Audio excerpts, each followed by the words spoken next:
Hello everyone. आज हम start करने जा रहे हैं chapter number 15 reaching the age of adolescence. इससे पहले हमने chapter 14 reproduction in animals complete कर लिया था।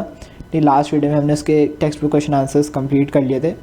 तो अब हम ये वाला चैप्टर स्टार्ट करते हैं। तो सबसे पहले जानते हैं एडोलसेंस का क्या मतलब होता है। एडोलसेंस एक ऐसी स्टेज है ह्यूमन की लाइफ में। देखो ह्यूमन की लाइफ में कितनी स्टेज होती हैं। सबसे पहले वो एक चाइल्ड होता है, फिर वो थोड़ा यंग होता है, फिर एडल्ट हो जाता है। तो ये चाइल्ड और एडल्ट के बीच में जो ये स्टेज होती है ना, जो बेसिकली 12 से लेके 18 ईयर्स तक के बीच की होती है, इसे हम कहते हैं द एज ऑफ एडोलसेंस। ठीक है, ये एक ऐसी ट्रेडिशनल स्टेज है जो चाइल्डहुड और एडल्टहुड के बीच में आती है। यहाँ पे हम किसी भी इंडिविजुअल को ना ये कह सकते कि वो बच्चा, ना ये कह सकते हैं कि वो बड़ा हो चुका है। ठीक है, ये ऐसी स्टेज है चाइल्डहुड और एडल्टहुड के बीच में आती है। इस स्टेज में मोस्ट ऑफ द डेवलपमेंट होता है किसी भी इंडिविजुअल का। यहाँ पे उसकी फ़िज़िकल हेल्थ, मेंटल हेल्थ, ये सारी डेवलपमेंट होती है। ठीक है, और चाइल्ड यहाँ पे क्या मैच्योरिटी में ग्रो करता है। मतलब जो चाइल्ड है वो थोड़ा मैच्योर हो जाता है इस एज में। इस एज ग्रुप की मैं बात कर रहा हूँ 12 से लेके 18 ईयर्स तक की। क्या क्यों इम्पॉर्टेंट है? क्योंकि मोस्ट ऑफ द डेवलपमेंट जो आगे पूरी लाइफ पे, मतलब जो आगे फ्यूचर की जितनी भी लाइफ है आपकी, उसमें जो फिज़िकल और मेंटल हेल्थ है वो इसी एज में डेवलप हो जाती है। ठीक है, आपकी जितनी भी फिज़िकल हेल्थ है, मेंटल हेल्थ है, ह्यूमन डेवलपमेंट है, जितनी भी है वो सारी इसी एज में होती है। इसलिए बहुत ही यूनिक एज ग्रुप होता है। एक एडोलसेंट वही जिसकी एज 12 से 18 ईयर्स के बीच में है। एक एडोलसेंट ना एक चाइल्ड होता है ना एक एडल्ट होता है। ये पीरियड होता है 12 साल से लेकर 18 साल तक का in the age of human beings. ठीक है, उसके बाद आता है प्यूबर्टी। प्यूबर्टी क्या है? ये भी एडोलसेंट्स, मतलब एडोलसेंस की जो एज है वो 12 से 18 है। तो इतने सालों के बीच में ही आती है प्यूबर्टी। प्यूबर्टी क्या है? ऐसी, मतलब प्यूबर्टी का मतलब होता है हमारी बॉडी में ऐसे फिज़िकल चेंजेस आना, ठीक है, जो मेल और फीमेल को एक दूसरे से डिस्टिंग्विश करते हैं। The physical changes going in the person's body, these changes mark the onset of puberty. मतलब 12 से बेसिकली 12 टू 15 ईयर्स के बीच में ही होता है कि 12 से 15 ईयर्स के बीच में ज़्यादातर क्या, most of the boys and girls में चेंजेस आते हैं। तो ये जो चेंजेस होते हैं, ये फिज़िकल चेंजेस, इसे हम कहते हैं ऑनसेट ऑफ प्यूबर्टी। मतलब जैसे ही ये चेंजेस आने स्टार्ट हो जाते हैं, हम कह सकते हैं कि ये प्यूबर्टी की वजह से हो रहा है। Puberty lasts for several years, during which rapid physical and psychological changes occur, which lead to sexual maturity. मतलब प्यूबर्टी से क्या होता है? प्यूबर्टी कुछ सालों तक चलता है, जिसकी वजह से बहुत सारे फिजिकल और साइकोलॉजिकल, आपके साइकोलॉजिकल क्या मतलब हो गया, आपकी जो थिंकिंग एबिलिटी है, मतलब आपकी सोच, आपकी फ़िज़िकल हेल्थ के साथ साथ आपकी मेंटल हेल्थ, आपकी सोच कैसी है, आपका दुनिया देखने का नज़रिया कैसा है, वो सब इसमें काफ़ी सब में चेंज आ जाता है। और ये सेक्शुअल मैच्योरिटी भी लाता है। मतलब जो पर्सन है वो सेक्सुअल रिप्रोडक्शन के लिए केपेबल हो जाता है। Puberty is influenced primary by heredity along with diet, exercise and routine etcetera. मतलब देखो प्यूबर्टी हर किसी में ज़रूरी नहीं है इसी पर्टिकुलर टाइम, मतलब ऐसा ज़रूरी नहीं है कि हमेशा 13 ईयर्स पे ही हो या 14 ईयर्स पे भी हो। कभी कभी होता है कि प्यूबर्टी जल्दी हो जाती है, कभी कभी होता है देर से होती है। तो वो सब मेनली डिपेंड करता है हेरिडिटी पे। हेरिडिटी का क्या मतलब है? आपके पेरेंट्स के ऊपर, कि आपकी पेरेंट्स की हेल्थ जैसी थी उसका कुछ ना कुछ इफ़ेक्ट आपके प्यूबर्टी पे पड़ेगा।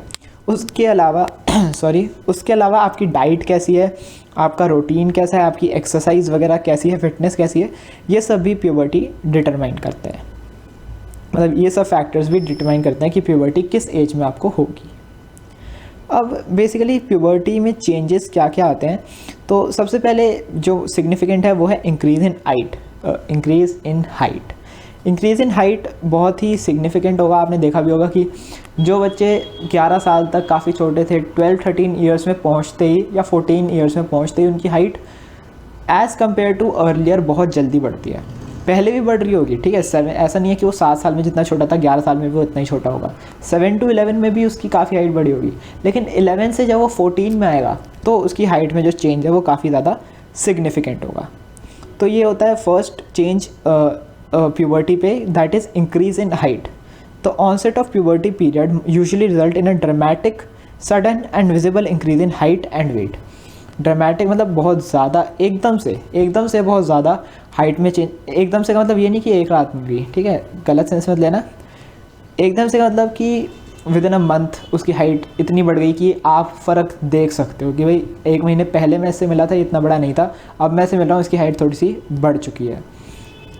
तो ये विजिबल होती है ये ग्रोथ, ठीक है। और ये सिर्फ हाइट में नहीं है, वेट में भी होता है। जो पर्सन है अगर वो पतला दुबला है वो थोड़ा हेल्दी भी हो सकता है, हेल्दी है वो ज़्यादा हेल्दी है तो वो थोड़ा फिटनेस में आ सकता है। तो ये सब चीज़ें होती हैं।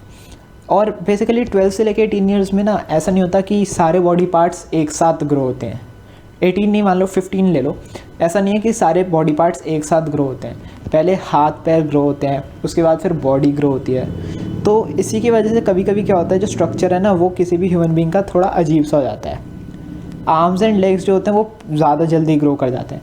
इसलिए कभी कभी हमें ऐसा लगता है कि किसी पर्सन के हाथ और पैर उसकी बीच की बॉडी से ज़्यादा बड़े हैं, तो मतलब थोड़ा सा एबनॉर्मल सा लगने लगता है। लेकिन कुछ टाइम बाद पूरे बॉडी की ग्रोथ हो जाती है, उसका एवरी पार्ट इक्वल प्रोपोर्शन, मतलब जितने प्रोपोर्शन में होना चाहिए था बड़ा, उस प्रोपोर्शन में बड़ा हो जाता है, और जो पर्सन की बॉडी है वो वापस बैक टू नॉर्मल हो जाती है। एक फ़ेज़ होता है जिसमें ऐसा होता है कभी कभी कि हाथ और पैर बड़े हो गए, बीच की बॉडी छोटी रह गई, लेकिन कुछ टाइम बाद वो बीच की बॉडी भी बड़ी हो जाती है और बॉडी का जो प्रोपोर्शन है वो वापस से सही हो जाता है। गर्ल्स के लिए 11 से 13 ईयर्स के बीच में प्यूबर्टी हो जाती है, ये सब चीज़ें हो जाती हैं। और बॉयज़ में बेसिकली थोड़ा लेट होती हैं, 13 से स्टार्ट होती हैं।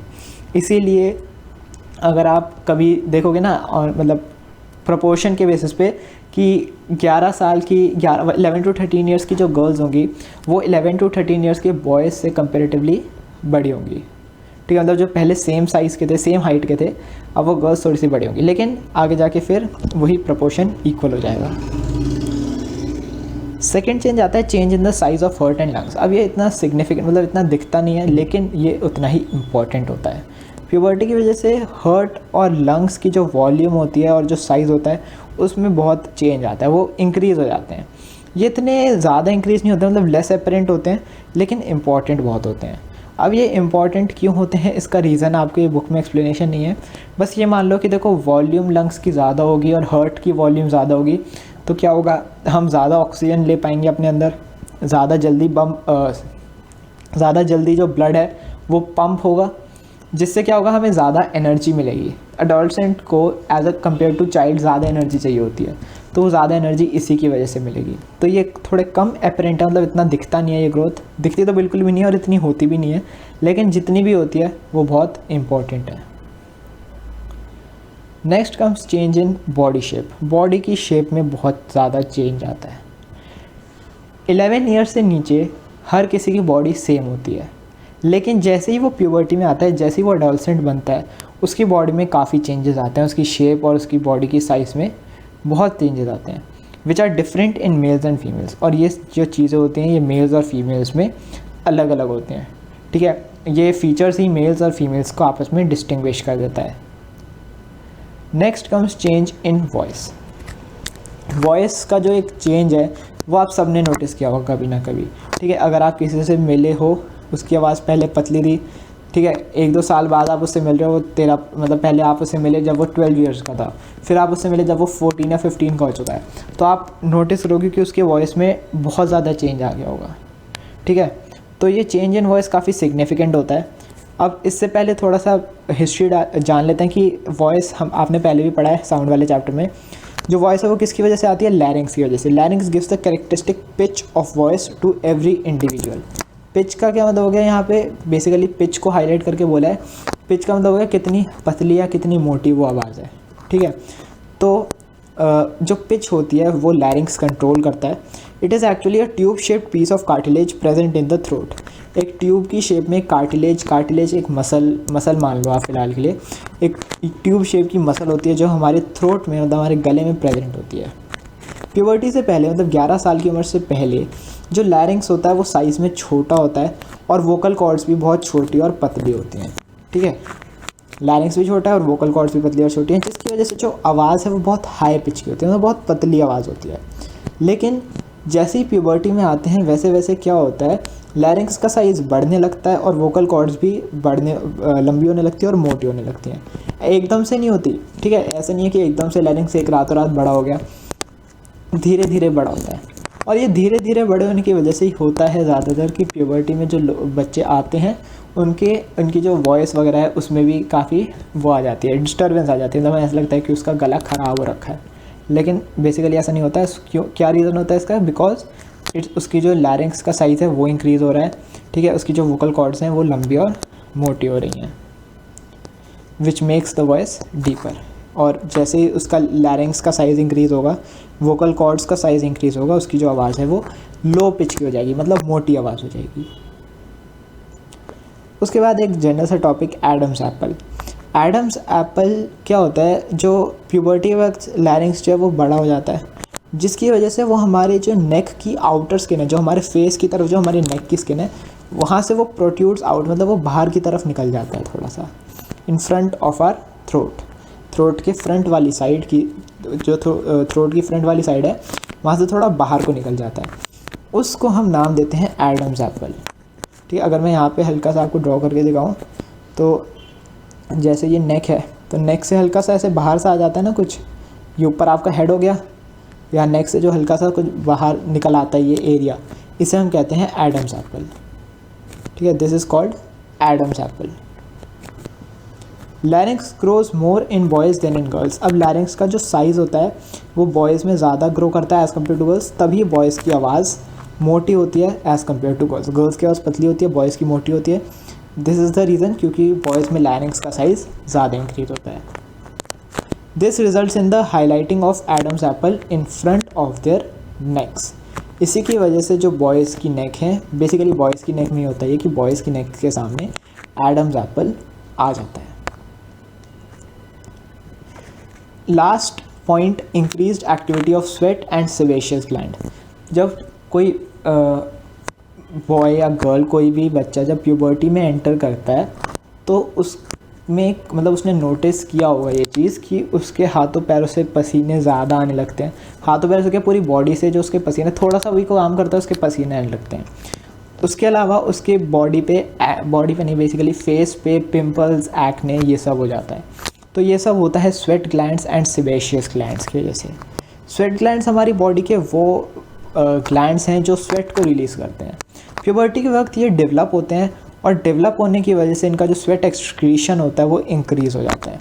इसीलिए अगर हम थोड़ा सा भी काम करते हैं तो हमें पसीना आ जाता है, हम मतलब जो एडोलसेंस हैं। एक्ने एंड पिंपल्स भी इस एज में काफ़ी कॉमन हो जाते हैं। क्यों? क्योंकि सेबम एक क्या कह सकते हैं हम, केमिकल है जो हमारी बॉडी में सेबेशियस ग्लैंड रिलीज़ करता है। जो सेबेशियस ग्लैंड्स हैं वो इस सब्सटेंस या इस केमिकल को रिलीज़ करते हैं, जो हमारी बॉडी में एक्ने और पिंपल्स वगैरह क्रिएट कर देता है। ये सब चेंजेस बॉडी में नॉर्मल होते हैं और कुछ टाइम बाद ही अपने आप ही चले जाते हैं। इसी के साथ हमने काफ़ी कुछ थ्योरी का कवर कर लिया अपनी फर्स्ट वीडियो में इस चैप्टर की। नेक्स्ट वीडियो में हम आगे का टॉपिक कवर कर लेंगे।